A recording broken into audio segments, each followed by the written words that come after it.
સુરેન્દ્રનગરમાં ગેરકાયદેસર નશીલા પદાર્થના વેપાર સામે કડક કાર્યવાહી કરવાની માંગ ઉઠી। જિલ્લા કલેક્ટરના આવેદનપત્ર પાઠવી દારૂ, ડ્રગ્સ, ચરસ, ગાંજા સહિતના નશીલા પદાર્થોના વેચાણ અને વિતરણ ઉપર રોક લગાવવાની માંગ કરવામાં આવી છે। જે આવેદનકર્તાઓએ જિલ્લામાં નશીલા પદાર્થોના વધતા વેપારને લઈને ચિંતા વ્યક્ત કરી હતી। ખાસ કરીને યુવાધન નશાના દૂષણ તરફ ન ધકેલાય તેના માટે તાત્કાલિક અને કડક પગલાં લેવાની રજૂઆત કરવામાં આવી છે। તેમજ સતત તપાસ, મોનિટરિંગ અને પેટ્રોલિંગ વધારવામાં પણ માંગ કરવામાં આવી। ગેરકાયદેસર રીતે નશીલા પદાર્થોનું વેચાણ કે વિતરણ કરતા લોકો સામે કડકમાં કડક કાર્યવાહી હાથ ધરવામાં આવે તેવી માંગ કરવામાં આવી છે। જ્યાં સુરેન્દ્રનગરમાં નશીલા પદાર્થોના વધતા વેપાર સામે ઉઠેલી આ માંગ હવે જોવાનું એ રહેશે કે તંત્ર અને પોલીસ તાત્કાલિક કયા પગલાં ભરે છે, નશાના નેટવર્ક સામે કાર્યવાહી કેટલી કડક બને છે।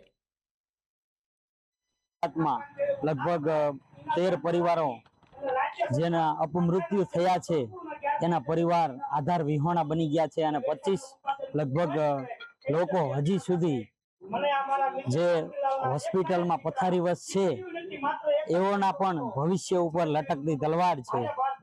એ બધા જ અને જે રીતે બેફામ દારૂ, ડ્રગ્સ, ગાંજો વેચાઈ રહ્યો છે અને એને સેવન કરવાથી જે યુવાન ભારતનું ભવિષ્ય કહેવાય એ યુવાન જે રીતે નશામાં પાયમાલ થઈ રહ્યો છે અને ભારતનું ભવિષ્ય રગદોળાઈ રહ્યું છે, એને રોકવા માટે અને પ્રતિઘાત્મક પગલાં લેવા માટે કલેક્ટરને આવેદન આપવામાં આવેલા હતા।